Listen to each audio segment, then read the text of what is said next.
코로나가 우리의 일상에 많은 변화를 가져다 주었는데 신앙생활에도 큰 변화를 가져왔습니다. 이 교회에 대한 인식과 교회 신앙생활의 모습에 큰 변화가 일어났거든요. 제가 이제 이 내용들을 보면서 우리나라가 이 개화기를 맞이할 때의 의식의 변화가 일어난 것처럼 어떻게 보면 성도들에게 교회에 대한 인식이 변화되는 개화기가 아닐까라고 생각될 정도로 큰 변화가 일어나고 있어요. 물론 코로나 이전에도 성도들 가운데 가난한 성도가 있었습니다. 신앙은 가지고 있는데 이 가난이라는 거꾸로 하면 안 나가거든요. 교회를 안 나가면서 신앙을 가지고 있는 사람들, 가난한 성도라고 합니다. 그런데 이 코로나 시대에 새로운 교회 생활을 하는 성도들이 점점 늘어가고 있는데 그것은 플로팅 성도라는 것입니다. 플로팅이라는 것은 둥둥 떠 있다라는 단어거든요. 공동체 헌신하고 또 이 교회 중심으로 신앙생활이 굉장히 많이 얽매여 있고 엮여 있던 성도들이 2년 만에 코로나 시간 동안 홀로 있게 되면서 그 교회 안에서의 구속력이나 함께 엮여 있던 신앙에서 탈피해서 이제는 둥둥 떠 있으면서 혼자 표류하는, 갈 수도 있고 안 갈 수도 있고, 그렇지만 신앙생활을 포기하지 않는 플로팅 성도가 늘어갑니다. 그 이유 가운데 이 신앙 추구의 중심축이 이제는 바뀌어가고 있는데 그것을 SBNR 세대라고 합니다. SBNR 세대라는 것은 spiritual, 영적인 것은 추구하는데 but not religious, 종교적인 것, 틀에 갇힌 것에 대해서는 반대한다라는 것입니다. 결국에는 코로나 이전에 그렇게 많은 시간과 에너지를 교회에 헌신했고 교회 중심으로 살았는데 정작 영적인 실체와 생명은 깊이 경험하지 못하다가 코로나를 지나면서 그것이 빠져나가도 자기 신앙에 큰 변화가 없더라는 것이죠. 그래서 이 가난한 성도가 이제 플로팅 성도가 되고 이제는 SBNR 세대가 되어집니다. 그러면서 이제 교회 쏠림 현상이 코로나 이후에 생기기 시작했어요. 교회 쏠림 현상. 어떤 현상이냐 그러면 이전에는 대교회 중심으로 성도들이 이전했잖아요. 그런데 코로나 이후에는 완전히 양상이 달라졌습니다. 사람들이 특별히 청년 세대들은요, 건물이 좋고 대형 교회라고 모이는 것이 아닙니다. 이제는 그 교회가 얼마나 건강한가, 얼마나 투명한가, 정직한가, 교회의 건강성과 사명을 제대로 감당하는가, 그것을 보면서 청년들이 쏠리고 있다라는 거예요. 근데 바로 옆에 아주 큰 엄청난 대형 교회가 있는데도 옆에 굉장히 초라하고 겉으로 보기에는 볼품없는 교회에 오히려 청년들이 모인다라는 것이죠. 결국 교회가 종교적인 틀만 양산하고 그 안에서 영성과 생명의 실체가 없게 되어질 때에 사람들은 이제는 점점 교회를 떠난다라는 거예요. 종교를 떠난다라는 거죠. 그러나 그들 마음속에서는 영성을 추구하는 갈망들은 더 뜨거워지는 것. 이것이 오늘날 디지털 세대 가운데 오히려 영적 추구를 하는 성도들의 영적 현상이라는 것입니다. 이 사실이 사실 가슴이 아프죠.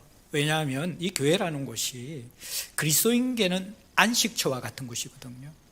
이 험한 세상 가운데 그리스도인들은 세상에서 피 흘려 싸우다가 교회에 오면 위로를 받고 같은 길을 가는 사람들을 보게 되고 또 본을 보이는 사람 때문에 내가 이렇게 살았으면 안 된다는 도전을 받게 되어지고 또 무너졌던 사람들이 괜찮아 격려하는 사람들의 손에 이끌려서 세워지는 그러한 이 세상 속에서 피 흘리고 지치고 때로는 승리하고 그러면서 하던 그 성도들이 모여서 힘을 얻고 세워지는 것이 교회였거든요. 성도들에게는.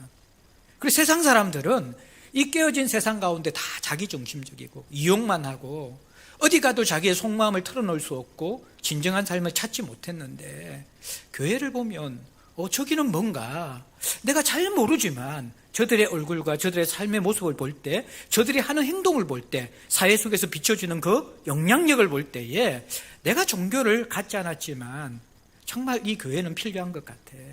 이것이 바로 하나님께서 만물을 충만케 하는 몸으로 교회를 세우신 이유라는 거예요. 그런데 이제 성도들조차도 교회의 필요성을 교회를 갸우뚱거리는 세대가 되어졌고 세상 사람들은 교회의 필요성이 아니라 코로나를 지나면서 코로나의 진원지이자 가장 상식이 없으면서 사회에 해악을 끼치는 이기적인 집단이 교회라는 인식들이 자리 잡게 된 것이죠. 이러한 현실 앞에서 제자들 공동체가 33주년을 맞이하고 어쩌면 우리 역시 큰 어려움과 고통들을 겪을 수 있는 상황들을 다 지나왔거든요. 대부분 교회가 코로나 이후에 평균적으로 30% 이상이 대면 예배 숫자가 감소했습니다.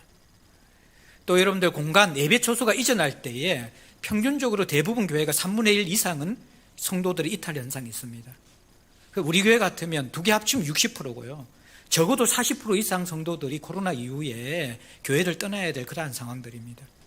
근데 지금 볼 때에 실제로 이 공간을 채우고 예배하는 현상을 볼 때에 굉장히 많은 우리 성도들이 거의 낙오 없이 공동체를 찾아 나오고 또 근처 계신 분들도 교회를 방문하고 계시는 것, 여러분들에게 우선적으로 감사하고요.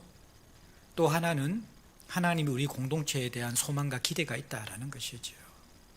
이 상황 속에서 우리는 어떻게 이 교회의 무용성을 주장하는 그것이 세상뿐만 아니라 성도들조차도 교회 중심의 신앙생활에 대해서 이전처럼 마음을 둘 수 없는 이 시대 가운데 하나님의 유일한 대안인 교회, 이 교회됨에 대해서 우리가 회복을 하고 교회를 꿈꿀 수가 있을까? 또 세상 사람들이 이런 교회 하나는 있었으면 좋겠다라고 말할 수 있는 교회로 제자들 교회가 세워질 수 있을까? 이 고민을 해야 될 시점이라는 것이죠. 그래서 오늘 고린도전서 강의를 하다가 33주년 기념주일을 맞이해서 초대교회 안디옥 교회를 바라보면서 이런 교회가 되게 하소서, 이 부분을 여러분과 함께 나누기를 원합니다. 크게 두 부분인데, 하나는 우리가 함께 주님 안에서 세워지고 자라가는 교회, 교회로 세워지고 교회의 건강성을 가지고 세워지고 자라가고, 그 다음에 두 번째는 섬기고 흩어지는 교회, 이 두 부분을 한번 좀 살펴보기를 원합니다. 11장 19절에부터 22절까지는 안디옥 교회가 설립되는 과정이 기록되어 있거든요. 근데 참 독특해요. 어떻게 설립되냐 그러면요, 그때 스데반의 일로 일어난 환란으로 말미암아 흩어진 자들이 베니게와 구브로와 안디옥까지 이르러 유대인에게만 말씀을 전하는데, 자, 초대교회 성도들이 흩어졌습니다. 왜 흩어졌습니까? 이유는 스데반의 환란 때문입니다. 스데반은 왜 박해를 받았습니까? 순교당했습니까? 예수의 복음을 전하다가 돌에 맞아 순교당했습니다. 그 이후 예수 믿는 자들에 대한 핍박이 대대적으로 일어나면서 그들은 더 이상 예루살렘 중심으로 신앙생활을 하지 못하고 뿔뿔이 흩어져서 소아시아 지역으로 이주를 가게 된 것이죠.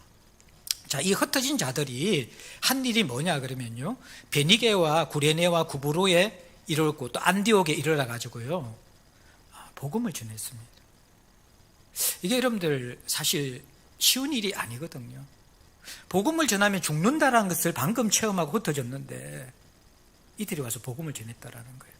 근데 아쉬운 것은 유대인들에게만 복음을 전했다, 그렇게 하는데, 근데 이게 대단한 거예요. 그래도 그들의 신앙의 그 폭에서는 최대한 하나님 주신 구원의 은혜에 반응하고 있는 그런 성도들이라는 거예요.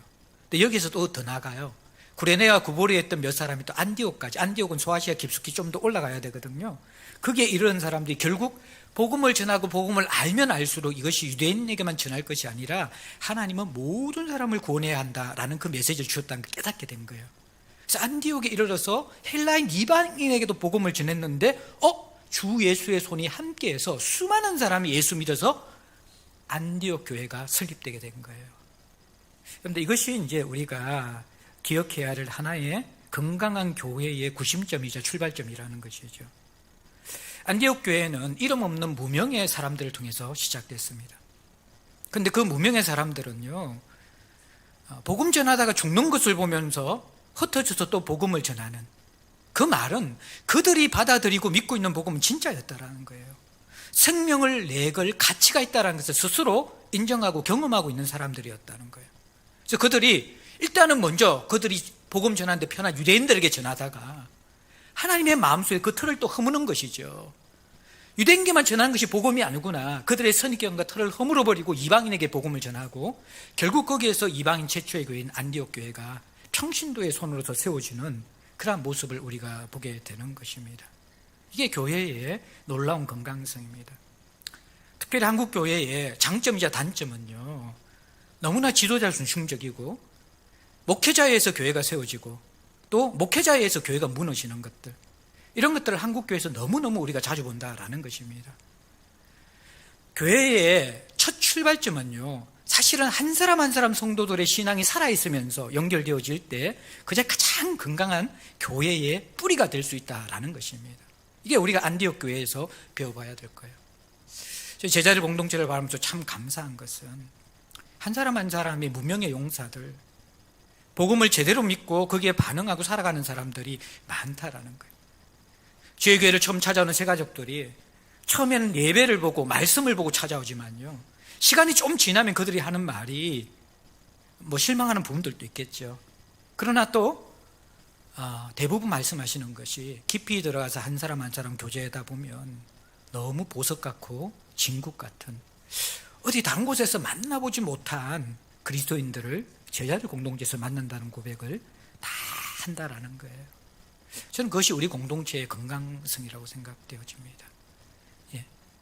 그러면서 이 건강성이 계속 더 유지되어져야 하는 것이죠. 저는 개척을 하더라도, 분립 개척을 하더라도 제 목회관이나 그거는 그렇거든요. 목회자를 먼저 세워놓고 성도들이 따라가는 개척은 건강하지 않습니다. 그게 지금까지 한국교회 개척 방법이거든요. 그거는 제가 볼 때는 굉장히 건강하지 않는 것이고, 오히려 성도들이 건강한 공동체를 만들어서 어떤 목회자가 와도 목양할 수 있는 교회가 되는 것, 그게 건강한 교회예요. 제 꿈은 실제로 11년 전에 와서 소그룹 중심과 마을을 계속해서 이어가고 했던 그 목표 가운데 하나가 뭐냐 그러면, 교회를 분리 개척할 때 목회자 중심으로 개척하지 말고 이미 한 사람 한 사람이 교회가 되고 한 사람 한 사람이 목사가 되어져서 어떤 목회자가 와도 흔들리지 않고 지속 가능한 교회가 되는 것이 분리 개척이다. 그게 제 교회론이었습니다. 물론 다른 교회론도 틀렸다는 말이 아니냐. 그 뿌리가 저는 안디옥 교회에 있다라는 것이죠. 그리고 나서 이 공동체와 교회가 이 무명의 그리스도인들을 통해서 건강해지고 설립되게 되자 그 다음에 누가 오냐 그러면 예루살렘 교회에서 바나바가 파송됩니다. 그게 여러분들 22절이잖아요. 예루살렘 교회가 이 사람들의 소문을 듣고 바나바를 안디옥까지 보내네. 이게 예루살렘 교회도 굉장히 여기에서 도전되는 교회죠. 왜냐 그러면 유대의 대표적인 모교회잖아요. 장자교회잖아요.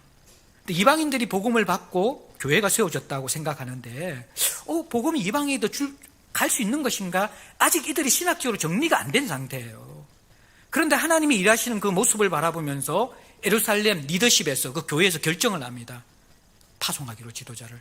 근데 그 지도자가 누구냐면 바나바입니다.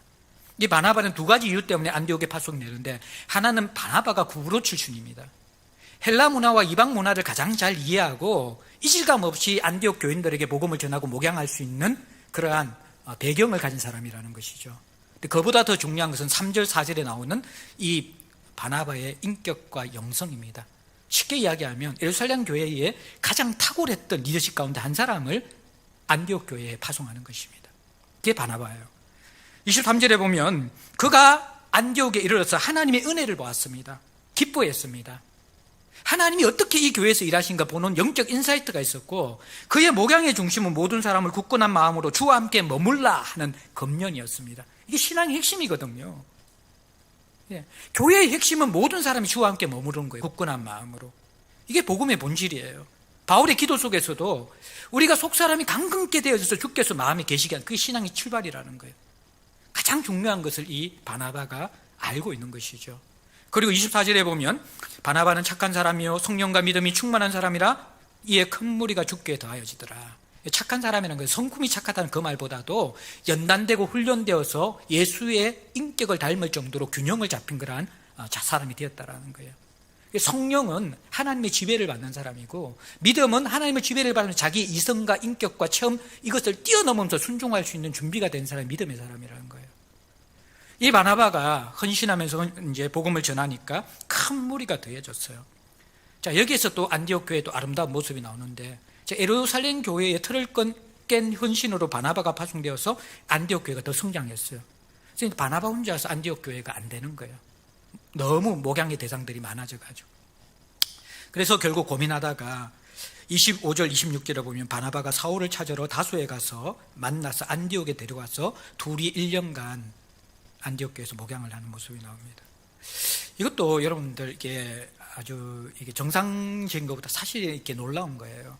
바나바의 입장 속에서는 아무래도 예루살렘에서 자신과 동력했고 익히 알고 있던 후배이거나 선배이거나 동력자를 안디옥 교회를 초청하게 되어지면 훨씬 리스크 없이 협동 목회를 할 수 있을 거예요.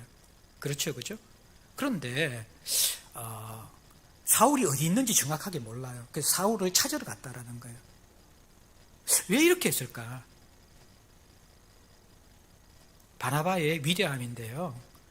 내가 편한 사람과 목회하는 것보다 정말 성도들에게 유익하고 필요한 사람들을 자기의 동력자로 찾을 만큼 그릇이 컸다라는 거예요. 사울은 그 당시에 예루살렘 교회에서 충분히 인정받지 못한 사람이었습니다. 이 사람이 정말 회심하였는가? 과거에 전력이 있기 때문에 여전히 사울에 대한 의심의 눈초리로 보고 있었거든요. 그런데 이 바나바는 사울을 자신의 동력자로 선택합니다. 왜냐하면 이때 이 사울은 10년간 다수에서 이방인들에게 복음을 전하고 있었어요. 다메섹에서 회심한 다음에 바울은 바로 주류 어떤 유대 안에 예루살렘 안에 들어온 사도가 아니라 이방인의 사도로서 다메섹 이후에 다소에서 10년 이상 이방인 중심으로 복음을 전한 사람이었기 때문에 누구보다도 오히려 예루살렘에서 잔비가 굵고 바나바와 아무리 친한 사람일지라도 사울보다 이방인 사회에게 적격한 사람이 없었다라는 거예요. 그래서 사울을 초대하는 거예요. 이게 여러분들 정말 하나님 나라를 먼저 생각하지 않는 사람이면 할 수 없는 동력의 모습이라는 거예요. 그 실제로 이제 시간이 지나면서 누가 더 탁월합니까? 학적인 경지나 영향력이나 열정이나 이런 면에서 바울이 성품이 참 따뜻하고 좋은 위로의 사람이지만 사역적인 측면 속에서는 이 사울이 훨씬 더 탁월한 사람입니다. 자기보다 더 뛰어난 사람을 동력자로 세워서 안디옥 교회를 세워나갔다는 거예요. 그러니까 어떻게 되어집니까? 예? 1년간 큰 무리를 가르쳐서 이제 제자들이 이게 1년 딱 양육됐는데, 물론 이제 고전에 또 바나바가 조금 더 사역을 했겠지요. 그러나 안디옥 성도들이 신앙생활 한 지가 얼마 되지 않습니다. 이들을 제자들로 불러요. 그리고 세상 사람들은 이들을 향하여서 그리스도인이라고 부릅니다. 이게 이방인들, 믿지 않는 불신자가 붙여준 별명이거든요. 자, 여기서 이제 우리가 안디옥에서 배울 세 가지가, 첫 번째는 교회의 건강성을 책임지는 것은 사실은 목회자보다도 한 사람 한 사람 성도로 시작되고 그들이 교회의 주축이 되고 시작되어지고, 그러면서 그 교회가 세워질 때에 바나바가 오는 거예요. 그리고 바나바가 그 다음에 교회를 위해서 뭐예요? 틀을 깨고 사울을 부르는 거예요.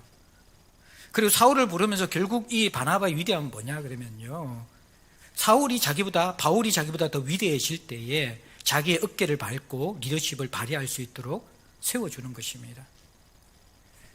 한국교회의 위기가 뭐냐 그러면, 다시 말씀드리지만요, 천주교는 교황이 한 명밖에 없지만요, 잘못하면 개신교는 모든 교회의 담임 목사가 교황이 될 수 있습니다. 근데 실제로 그것을 너무 성도들이 더 의존하는 거예요.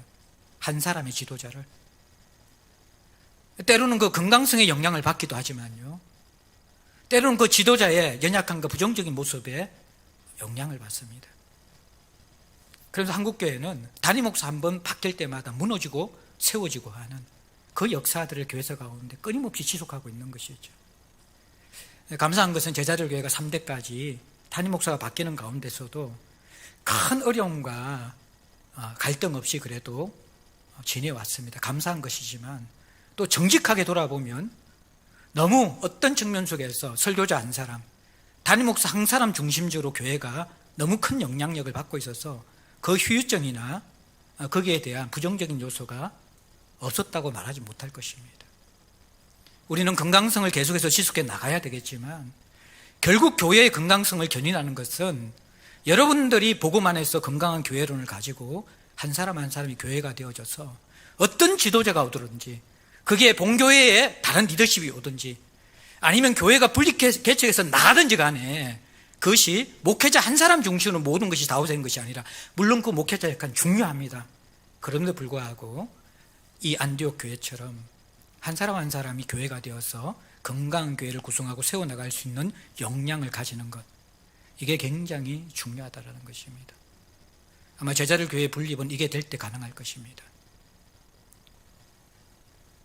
또 하나는 저희 교회에 또 감사한 것은 참 우리 장로님들 겸손하시고요, 섬기면 섬길수록 자기의 주권과 주장을 하지 않고 후배들과 교회 전체를 많이 염려하고 배려하십니다. 계속해야 됩니다. 거인의 어깨에 올라서라는 말이 있죠. 지도자들은 한 사람 한 사람 영적 거인이 될 수 있도록 자신을 쳐서 복종시키고 자라가야 합니다. 그런데 그 다음이 더 중요합니다. 그 다음 세대가 내 어깨를 밟고 올라갈 수 있도록 자신을 낮추는 것입니다. 한국교회는요, 이게 탁월한 리더십도 하는데 후임자를 못 세워가지고요, 다 무너지는 거예요. 다음 세대가 더 탁월해야 되거든요. 그러면 바나바 같은 영성을 가져야 된다라는 거예요. 예. 기꺼이 나보다 탁월한 사람들이 생길 때 그 자리를 넘겨줄 수 있고 그들의 리더십을 발휘할 수 있도록 성숙하는 것, 이게 되어질 때에 공동체의 건강성이 유지될 수 있습니다. 이 사랑의 목양관계, 건강한 성도들과 자기를 비우고 공동체를 우선적으로 생각하는 지도자가 만날 때에 거기에서 사랑의 목양관계가 생기거든요. 교회 안에 이 목양관계, 서로에 대한 신뢰와 존경과 사랑함이 없이 절대로 교회는 사명을 감당하지 못합니다. 사랑하고 신뢰하지 않는 공동체에서 어떤 일을 할 수가 없기 때문입니다. 안디옥 교회가 이게 되는 거예요. 그리고 이것이 되었다라는 것을 누가 인정해 주냐 그러면요, 외부의 사람들이 그리스도인이라고 칭해 줍니다. 그리스도인이라는 것은 그리스도에게 속했다라는 거거든요. 그리스도의 지시를 받는다라는 거예요. 그리스도를 닮아간다라는 거예요. 그리스도가 주인이라는 거예요. 그 명칭을 누가 붙여줘요? 불신자들이 붙여주는 거예요. 저 성도들 보니까 저 사람 신앙생활의 주인은 그리스도가 맞네.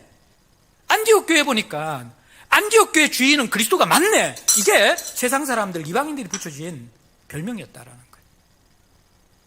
이 세워지고 자라가는 교회의 세 가지 특징입니다.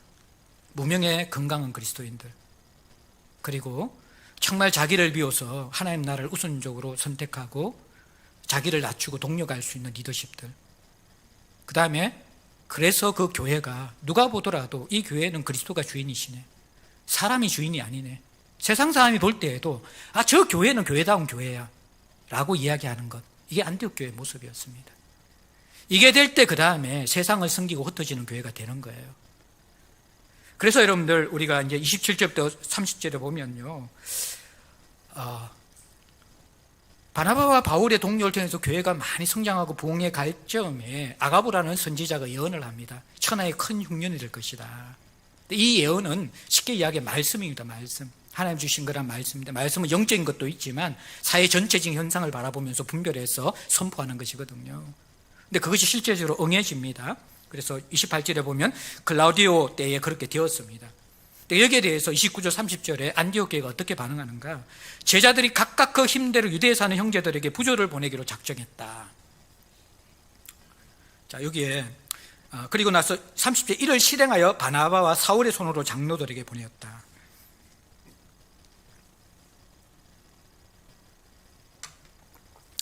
정말 아름다운 이게 공교회의 연합이 여기서 일어나거든요. 자, 예루살렘 교회는 가장 탁월한 리더십 중 한 사람인 바나바를 안디옥 교회에 보내줘요. 최고의 귀한 선물이죠. 안디옥 교회는 이제 그들이 성장한 다음에 예루살렘 교회가 큰 흉년 가운데 경제적인 궁핍을 당한다는 소식을 듣고 헌금을 거두어서 바울과 바나바의 손을 통하여서 예루살렘 교회를 후원하는 거예요. 엄청난 아름다운 동력이죠.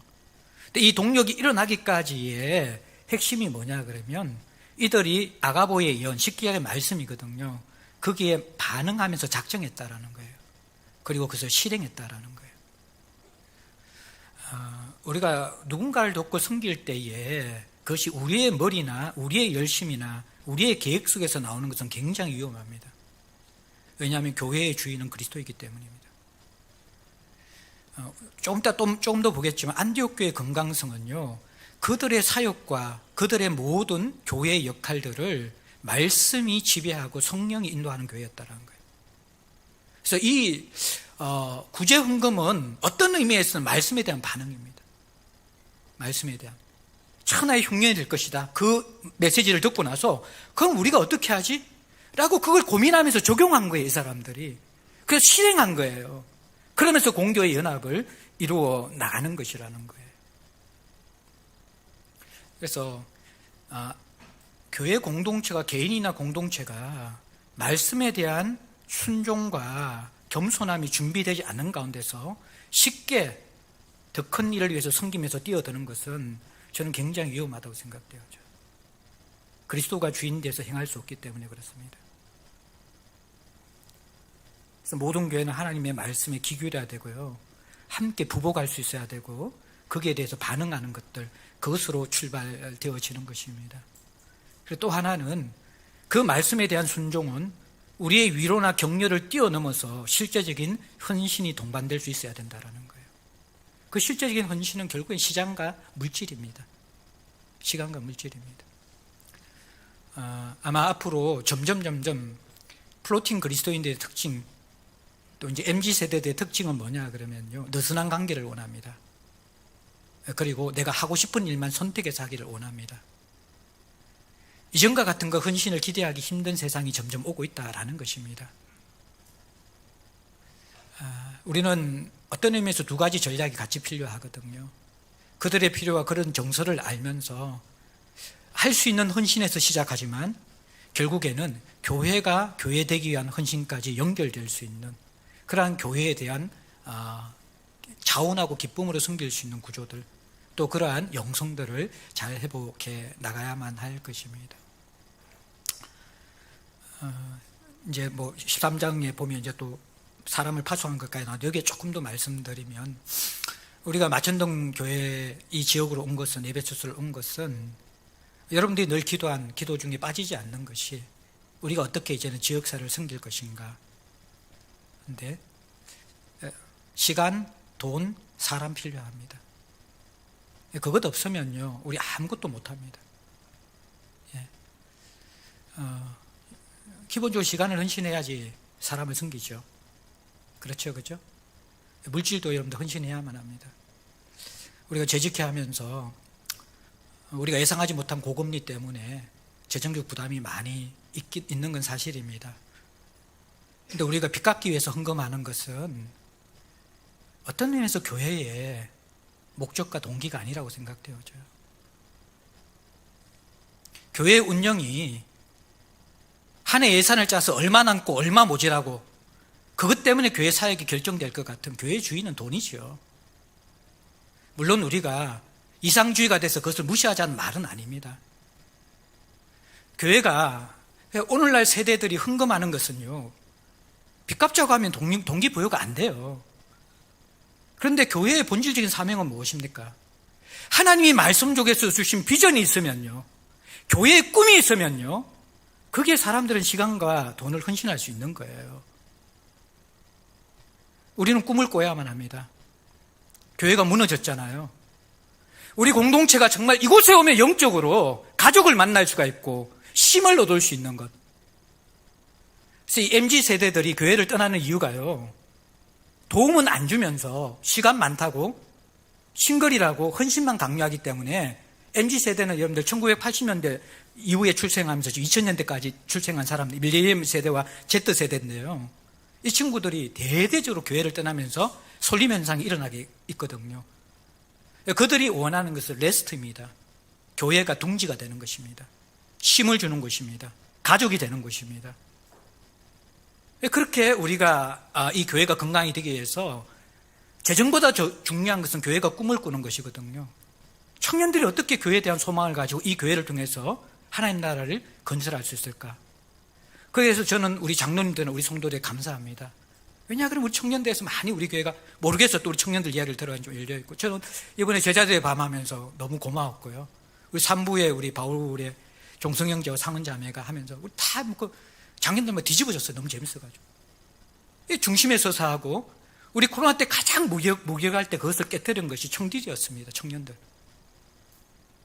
자기 살기도 힘든 그때에 자기들이 월급 받은 거 토해내가지고 그 고시원에 있고 혼자서 밥도 끼니도 해결하지 못하는 분들, 그분들 위해 가지고 우리만 어떻게 맛있는 밥 먹을 수 있냐, 우리도 한번 해보자 그래가지고 자기들 돈 모아서 시작한 것이 청길사역이라는 거예요.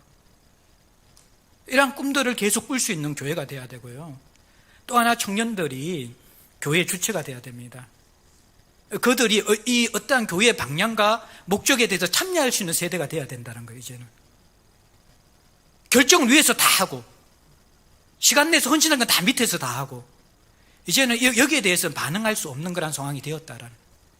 물론 이가 성령적으로 우리가 어떤 권위에 대한 존경이나 이런 것들은 다 필요하지만, 이건 역시 저는 우리 교회가 좋은 전통을 가지고 있다고 생각해요. 밑바닥의 소리부터 들으면서 함께 가는 그런 문화들, 이렇게 교회가 이러한 정말 이 가치들, 꿈을 꿀 수 있는, 그리고 하나님의 말씀에 반응할 수 있는, 섬길 수 있는 그런 부분들을 회복해 나갔으면 좋겠습니다. 청년들이 조금 더 우리 교회의 주축이 되어져서 정말 이 역할을 할 수 있도록 해야 되고, 우리 다음 세대들은 여기 와서 가장 만족이 큰 것 같아요. 공간들이 이렇게 딱 되어지면서 부모님들이나 이런 분들이 만족이 크고, 또 그 부분을 계속해요. 다음 세대는 결국에는 우리가 교회 역할보다 가정의 역할이 더 중요합니다. 보고서에 의하면요, 교회 학교 목사, 교사에게 영향받는 자녀들은 거의 없습니다. 이제 부모가 80%, 90%입니다. 아이들이 신앙이 80%, 90%가 부모에게 영향받는데 10%, 20% 이 영향을 줄 수 있는 교회에 자녀 교육을 위탁한다? 어려운 거예요. 가정교회와 가정교육이 함께 가지 않으면요, 자녀 교육은 다음 세대는 없습니다. 이 부분도 우리가 같이 고민해야 될 거라는 것도, 그것도 이렇게 자녀들이 꿈꾸도록 하고, 또 하나 저는 이제 우리 교회가 꿈꾸기 위해서는 액티브 시니어 사역을 시작해야 된다고 생각해요. 참 우리가 이제 감사한 게, 지역사회를 섬기기 위해서 한 2, 3주 전에 국내사역부 중심으로 미팅을 가졌습니다. 교회에서 말도 안 했는데 미리 그 꿈을 꾸고 준비하고 사람을 모으는 그런 우리 동력자들이 있더라고요.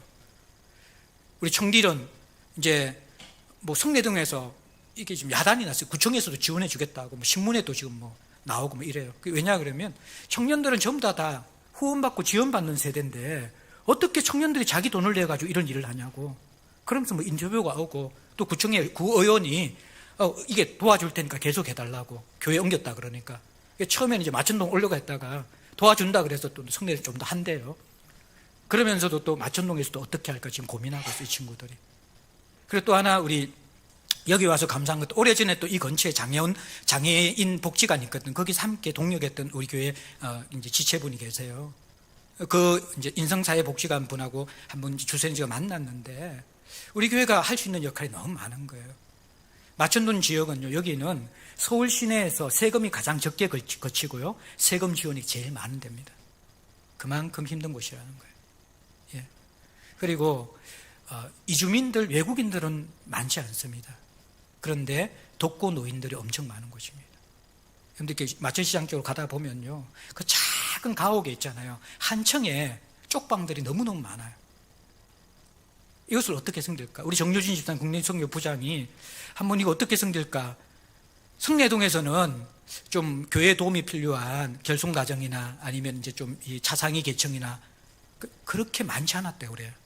근데 여기 와서 하려고 그러니까 이게 뭐 우리가 감당할 수준이 아니에요. 100가정, 200가정 넘는 거예요.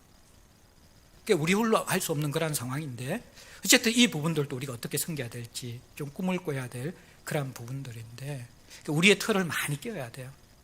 지금 이 안디옥 교회가 예루살렘 유대인들을 위한, 이방인들 유대인들에서 구제를 하고요, 시간이 13장까지 맞이하면 13장에서는 굉장히 이상한 행동을 하거든요.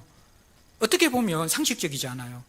이들이 하나님 앞에서 주를 섬겨 금식하고 있어요. 이 금식의 핵심은요, 여러분들, 금식이라는 것은 보통 사람들은 내 욕구와 내 필요와 내 목적을 취하기 위해서 금식하잖아요.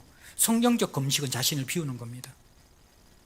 주를 섬겨 금식할 때 성령께서 그 공동체에 임합니다. 그러니까 자기를 비운 공동체만이 자기를 뛰어넘는 하나님 나라의 필요가 보이는 거예요. 또 그 전에 이 공동체가 준비된 것은 13장 1절에 보면요, 처음에 바나바가 나오고 마지막에 바울이 나오고요, 중간에 3명의 지도자 이름이 나오거든요. 이 5명의 지도자가 전부 다 출신 배경과 성향이 다 다른 사람들이에요. 이들이 다양성을 극복해버린 거예요, 리더십에서조차. 그러니까 리더십에서부터 다양성을 극복하니까 이들은 세계 선교가 가능한 열린 공동체가 되는 거예요. 그런데 옛날 간섭, 옛날 틀, 자기 신앙, 자기 색깔, 자기 주관만 딱 고쳐져 있으면요, 밖으로 못 나갑니다. 이 리더십 자체가 다 거기에 깨어져 버린 거예요. 근데 그것만 깨어져서 되는 게 아니라 금식이거든. 금식은 자기를 비우는 거예요. 자기를 비우니까 성령께서 말씀하시고, 성령께서 말씀하시니까 어떤 일이 일어나 그러면요, 다른 사람이 아니라 바나바와 사울을 따로 세워서 보내라는 거예요. 이게 그들의 계획 속에서 나올 수 있는 대안이에요. 선교를 위해서 안디옥 교회가 회의를 했다면 누구를 보내겠어요? 바나바와 사울은 안 보냅니다. 그들이 교회의 두 기둥인데. 근데 그들은 어떻게 합니까? 그들의 경험과 상식을 뛰어넘은 결정들을 하고 있거든요. 그러니까 이제 우리가 이제 제자를 교회가 섬기고 흩어지는 이 교회가 되기 위해서는 이게 리더십이 자기 어깨를 잘 빌려주는 사람들, 참 겸손해서 좋아요. 근데 또 하나, 우리 모든 성도들이요, 금식해야 돼요. 어떤 금식이냐 그러면요, 자기를 비우는 금식해야 돼요. 사울도 뭐가 내게 유익한가 그 생각 없이 교회에 뭐가 유익한가 생각해가지고 바나바가 사울을 데려온 거예요. 예, 안디옥 교회 다 주를 섬겨 금식하니까 성령의 음성이 들리는 거예요. 안 그러면 죽었다 깨어나도 우리는 우리 생각 속의 일밖에 못하는 거예요. 교회는 우리가 상상할 수 없는 일을 하나님 할 수 있도록 열어줄 수 있는 게 교회가 되어져야 돼요. 그러니까 어떻게 되어집니까? 바나바와 사울을 따로 세우고요. 그러나서 이 안디옥 교회가요, 이 바울의 1, 2차, 3차 전도여행 10년 동안 주파성 교회가 되어져요. 여기에서 순교자 그러면 안디옥 교회 교인들이에요. 복음의 생명 걸었다라는 거예요. 초대교회 때. 안디옥 학파라 그래가지고 안디옥 출신들이요, 신학과 그 당시의 신앙 기초들을 다 확립해요. 그리고 한 390년 정도 될 때에 안디옥 도시 자체가 복음화됩니다. 정치적인 복음화가 아니라 교회의 영향력 때문에. 이게 여러분들 안디옥 교회의 영향력이거든요. 다시 돌아가서 우리가 흩어지고 숨기는 교회가 되기 위해서 일을 먼저 하기 전에 영성이 준비되어야 된다는 거예요. 교회가 하나님께 순종할 자세가 되어야 되고, 성령께서 지시하는 일을 해야 되고, 그렇게 할 때 우리가 시간과 재정과 마음들을 헌신할 수 있는. 그래서 저는 우리 공동체 모두가 좀 꿈을 꿨으면 좋겠어요. 우리 다음 세대 중요한 거 다 알잖아요.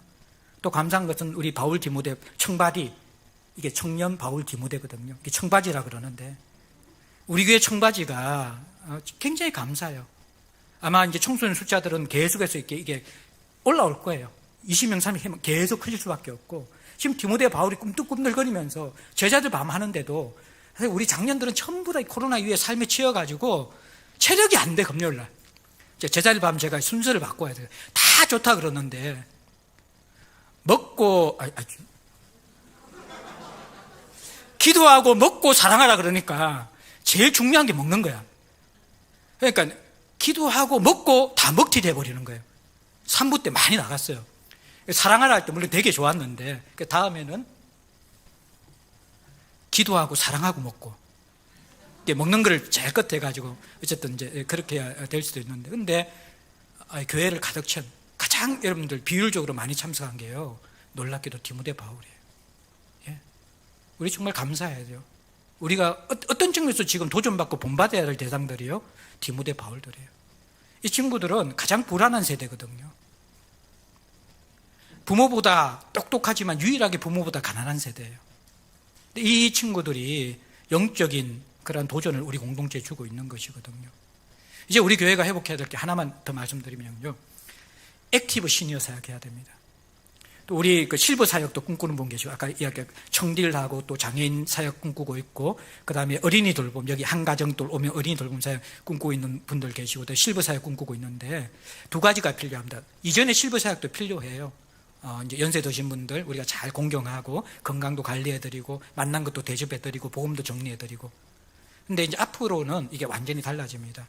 왜냐 그러면 노인 개념이 달라지거든요. 그래서 지금도 여러분들께 구청에 이런 데서 노인대학, 경로대학 그러면요 화냅니다. 그런 말 쓰면 안 돼요. 노인, 경로 이런 말 쓰면 안 돼요. 새로운 단어가 뭐냐 그러면 액티브 시니어입니다. 이 액티브 시니어는요 베이비붐 세대들이거든요. 이분들은 이게 굉장히 자아 성취와 또 자아 실현 욕구가 강한 분들이고 자수성 강한 분들이에요. 그 사람이 있잖아요, 한 73세까지 왕성한 경제활동이 가능하답니다. 근데 우리 한국 사회 구조상 55세, 60세 되면 은퇴가 되어져요. 길게는 20년, 짧게는 10년 이상이 시간이 많이 남거든요. 근데 그 가운데 우리가 평생 살아왔던 것보다 3배의 여유 시간이 주어진대요. 일을 안 하니까 그 시기에. 근데 그 시기에 사람들이 시간을 어디에 보냐 그러면요, 3분의 1을 TV 시청에 보냅니다. 그분들이. 이분들은 정말 경험도 있고 은사도 있는 분들이거든요.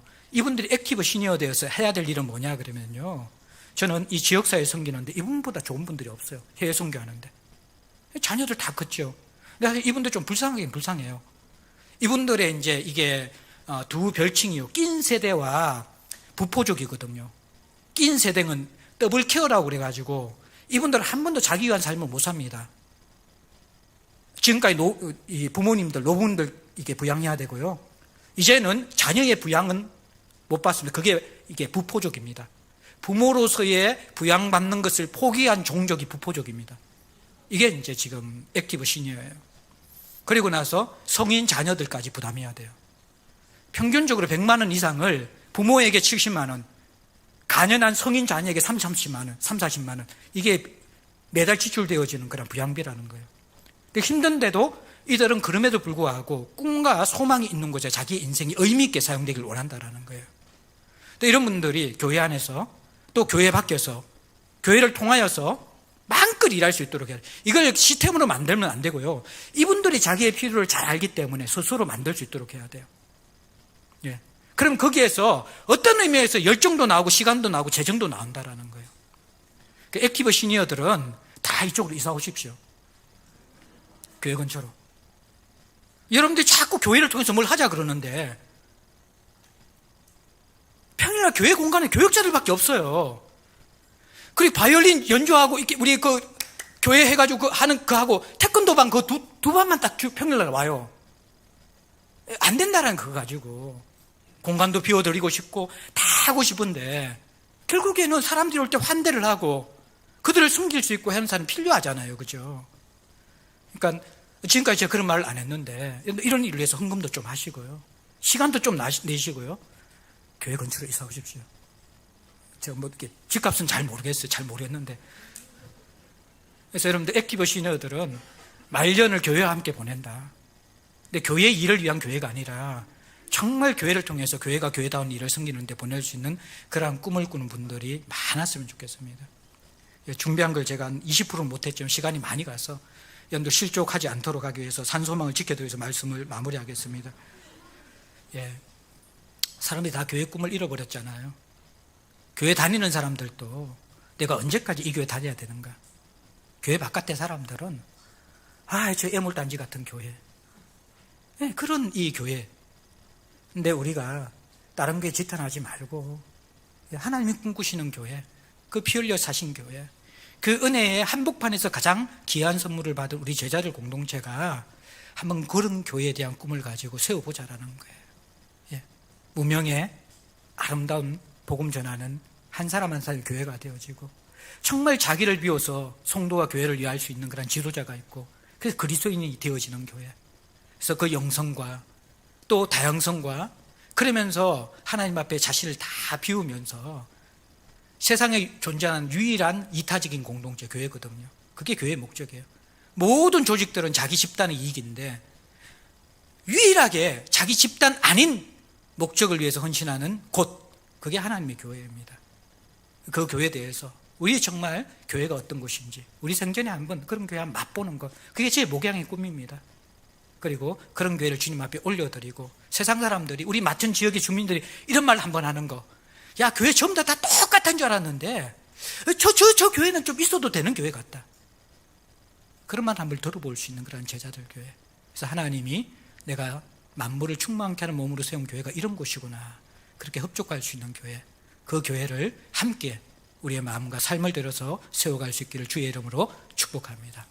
예, 우리 함께 잠깐 주 앞에 나아가 기도하고 이런 교회가 되게 해 주십시오. 마음을 주 앞에 올려드리는 시간 갖도록 하겠습니다.